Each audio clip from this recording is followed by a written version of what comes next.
Welcome to What Are You Making Now? I'm Rebecca Diamond, and today I'm going to show you how to do the Kitchener stitch. So grab your knitting, grab your darning needle, and let's get started. You're going to want to insert that darning needle as if to purl through the first stitch on the nearest needle, pull the yarn through, insert the needle like you're going to knit through the first stitch on the back needle, and pull the yarn through again.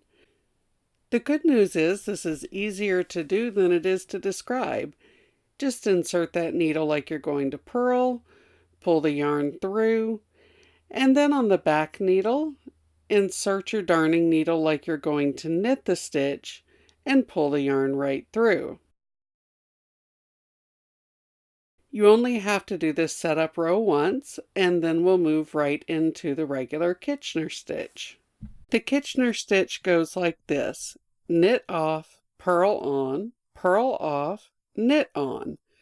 So insert your darning needle through as if to knit, pull the stitch off, tug the yarn through, and on that first needle, purl on. Insert your darning needle as if to purl, leave the stitch on your knitting needle, and pull the yarn through. Then on the back needle, purl off, knit on.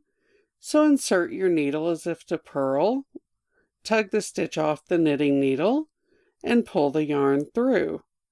Then you're going to knit on, insert that darning needle like you're going to knit a stitch, and leave it on the needle, pulling the yarn through.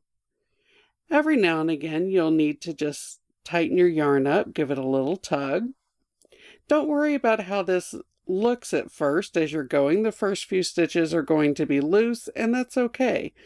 Just slide your yarn out of the way and continue with knit off, purl on the front needle, and then purl off, knit on the back needle. So again, that's knit off, purl off, knit on. Some people like to adjust the tension as they go, and if you want to do that, just tug on each of those individual stitches until the tension is a little closer to what you're going for, and then continue to work your way across the row. Knit off, purl off, knit on, until you come to your last two stitches.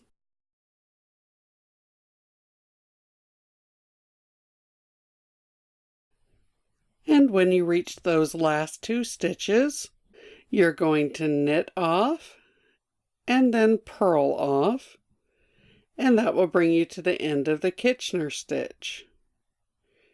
Now you'll just want to go back through and adjust your tension one last time, using your darning needle to tug on those stitches until they match the tension of the stitches around them.